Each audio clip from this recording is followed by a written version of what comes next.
Olá, doutores, eu sou Letícia Aidar e eu fui convidada mais uma vez e com muita honra estou aqui para falar sobre a reforma trabalhista e o tema que eu escolhi foi a gratuidade de justiça. Antes de mais nada, como sempre me perguntam se eu estou de acordo, se eu gosto, se eu concordo ou não com a reforma trabalhista, eu já venho dizer que eu discordo de 90% do que ela contém.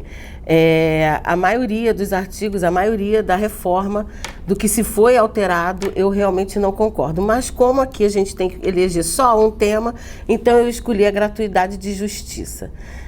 Quais são os efeitos, quais foram as alterações sofridas no texto consolidado por conta da gratuidade de justiça.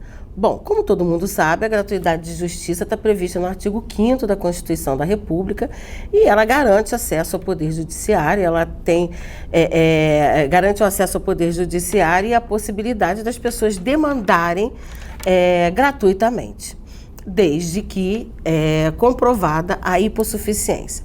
No processo do trabalho, a gente não tem uma regra diferente, ou não tinha, porque a partir da vigência dessa norma vão existir algumas regras que não são as regras contidas atualmente.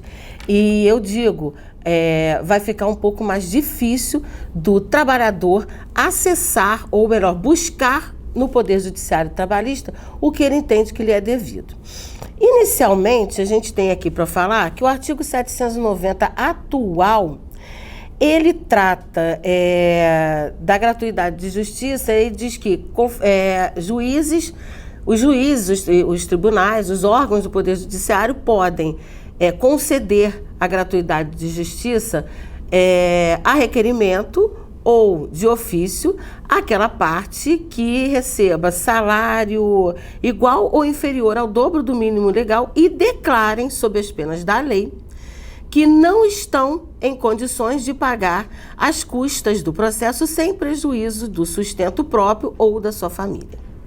Muito bem, a lei da reforma, ela trouxe uma alteração nesse parágrafo 3º do artigo 790, que veio a retirar a possibilidade de se declarar a hipossuficiência. Vou dar uma lida aqui para vocês. É facultado aos juízes, órgãos, julgadores e presidentes dos tribunais do trabalho de qualquer instância conceder a requerimento de ofício, requerimento ou de ofício o benefício da gratuidade de justiça, inclusive quanto a traslados, aqueles que percebam salário igual ou inferior a 40% do limite máximo dos benefícios do regime geral de previdência social. Aí a gente já tem uma certa dificuldade, Por quê? Porque terminou aqui. A possibilidade de ou declare sob as penas da lei, de que não estão em condições, essa possibilidade não existe mais, pelo menos no texto, tá? E ainda vem o parágrafo 4º desse mesmo artigo, que foi incluído pela legislação da reforma, que diz o seguinte: o benefício da gratuidade de justiça será concedido à parte que comprovar hipossuficiência de recursos para pagamento de custas do processo.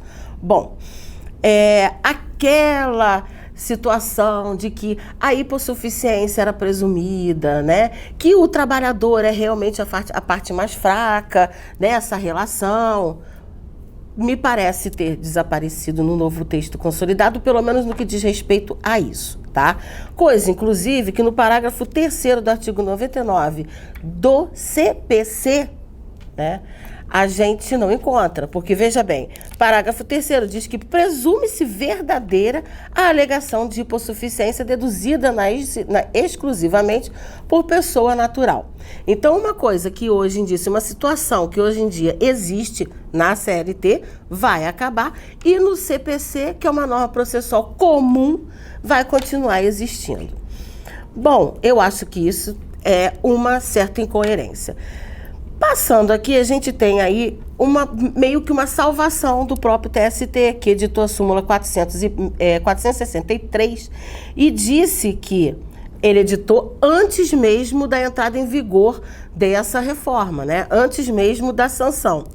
Muito bem, ele disse o seguinte, o TST vem na súmula 463 e diz que a partir de 26/6/2017, a concessão da assistência judiciária gratuita à pessoa natural, basta a declaração de hipossuficiência econômica firmada pela parte ou por seu advogado, desde que munido de procuração com poderes específicos para esse fim. Me parece aqui que o TST deu uma interpretação que veio a minimizar um pouco o texto que ainda vai entrar em vigor. O que a gente tem que torcer é para que continue com essa regra e que não haja aí uma alteração na jurisprudência do TST. E eu quero sugerir também que vocês deem uma leitura, façam uma leitura do artigo 790-B, aquele que trata dos honorários periciais, que diz que a parte sucumbente no objeto da perícia é quem vai arcar com os honorários periciais. Agora, com essa alteração, essa parte sucumbente no objeto da perícia, mesmo que beneficiária da gratuidade de justiça, vai também arcar com os honorários periciais se ela receber nesse processo o valor que dê para fazer esse pagamento ou em outro processo que esteja sendo demandado em outra vara da Justiça do Trabalho, vamos assim dizer.